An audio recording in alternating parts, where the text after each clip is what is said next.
नमस्कार, मी डी.टी. आंबेगावे, मुख्य संपादक सत्य पोलीस टाइम्स। सामान्य जनतेचा आवाज बुलंद करण्यासाठी सत्य पोलीस टाइम्स या चॅनेलला आत्ताच सबस्क्राइब करा। 7 तारखेला मतदान आहे, त्यामुळे आज संध्याकाळी 6:30 वाजेपर्यंत प्रचाराचा अखेरचा टप्पा आहे। मध्ये कृषीवलच्या पहिल्या पानामध्ये छापून आलेला आहे की सिंचन घोटाळा प्रकरणी तटकरे अडचणीत वगैरे वगैरे, आणि मग त्याच्यामध्ये उच्च न्यायालयामध्ये धाव घेण्यात आली आणि मग त्या संदर्भातले काही टिप्पणी आहेत त्याच्याबद्दलचं सुद्धा मी बोलणार आहे। या विषयाचा चौकशी ACBने उघडरित्या उच्च न्यायालयामध्ये सरकारच्या वतीने,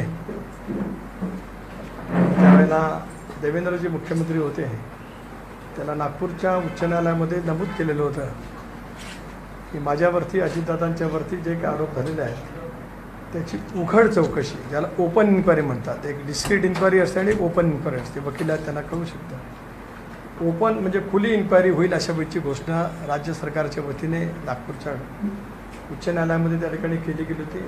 त्याप्रमाणे ACBने सखोल चौकशी त्यावेळेला केली। त्या संबंध चौकशीच्या कालावधीमध्ये 3 पोलीस महासंचालक लाचलुचपत ACB याच्या पदावरती होते, ते निष्णांती होते, सिनियर अधिकारी होते, त्यांच्या देखरेखाली ही पूर्णपणाची चौकशी झाली। माझ्याशी संबंधित एकच विषय होता, तो कोंढाणा, बाकी कुठलाही माझ्याशी संबंधित विषय नव्हता। या संदर्भामध्ये सुद्धा सखोलपणाने चौकशी झाली आणि सखोलपणाने चौकशी करत असतानाच ACBच्या चौकशीमध्ये असेल, CBIच्या चौकशीमध्ये असेल, याच्यामध्ये ज्या पद्धतीने चौकशी करायची असते त्या सगळ्याच पर्यायाचा मार्गाचा अवलंब करत त्यावेळेला ती चौकशी त्या ठिकाणी झाली आणि त्याच्यातून या संदर्भातला एक FIR ठाण्याला त्या ठिकाणी करण्यात आला। त्या FIRमध्ये कुठेही माझं नाव नव्हतं।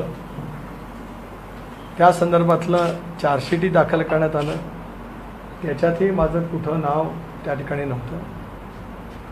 ज्यांच्या संदर्भामध्ये चार्जशीट दाखल करत स्पेशल ACB कोर्टामध्ये हा दावा चालला, त्या ACB कोर्टाने ज्यांच्या विरोधामध्ये आरोपपत्र दाखल केलं, ज्यांच्या विरोधामध्ये FIR नोंदली गेली, त्या सर्वांनाच डिस्चार्ज केलं, म्हणजे ते त्याच्यामध्ये कुठेही नाहीत असा डिस्चार्ज केला। आणि या प्रकरणामध्ये नॉट अ सिंगल पे, एकही रुपया याच्यात खर्च झालेला नाही। त्यामुळे भ्रष्टाचार इथं कुठे येतच नाही, कारण खर्च झाला नाही प्रकल्पाला त्यावेळेस, अशा पैसे करत ते डिस्चार्ज केलं। त्याला सुद्धा 2 वर्ष होऊन गेली।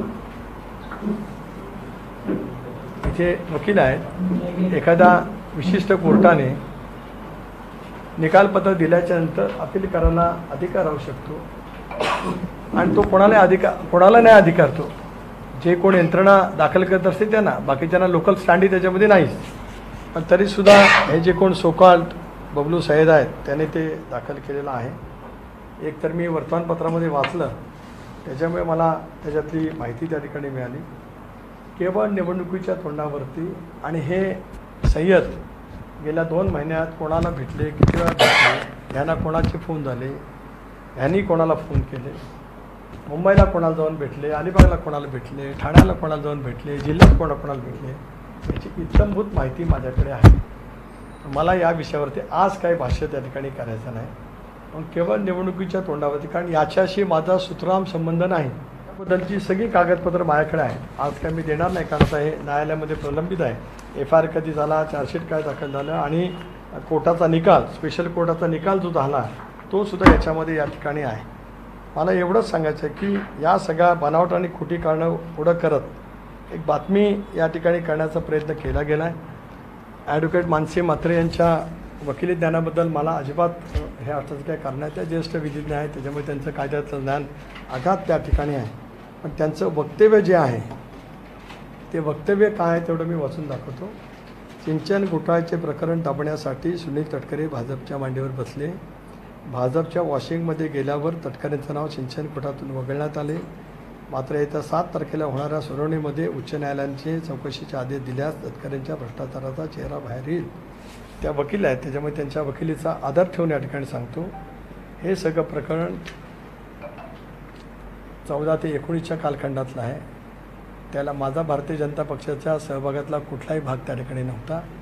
सगळ्या तपास यंत्रणा 3 DG म्हणजे स्पेशल ऑडिटर नेमले गेले होते. 3 बॅच केल्या गेल्या होत्या चार्टर्ड अकाउंटच्या. देशातल्या सगळ्या राज्यातल्या सगळ्या A+ कॉन्ट्रॅक्टरचे अकाउंट्स आणि माझे सगळे अकाउंट्स पूर्णपणाने तपास आले होते. कुठेही एक फुटक्या कवडीचा नेक्सेस सापडला नाही, तर केव्हाच त्या याच्यामध्ये जे आलं असतं ते सगळं रेकॉर्डमध्ये त्या ठिकाणी. मला त्या बाबतीमध्ये अधिक काय भाष्य करायचं नाही. सामान्य जनतेचा बुलंद आवाज, सत्य पोलीस टाइम्स.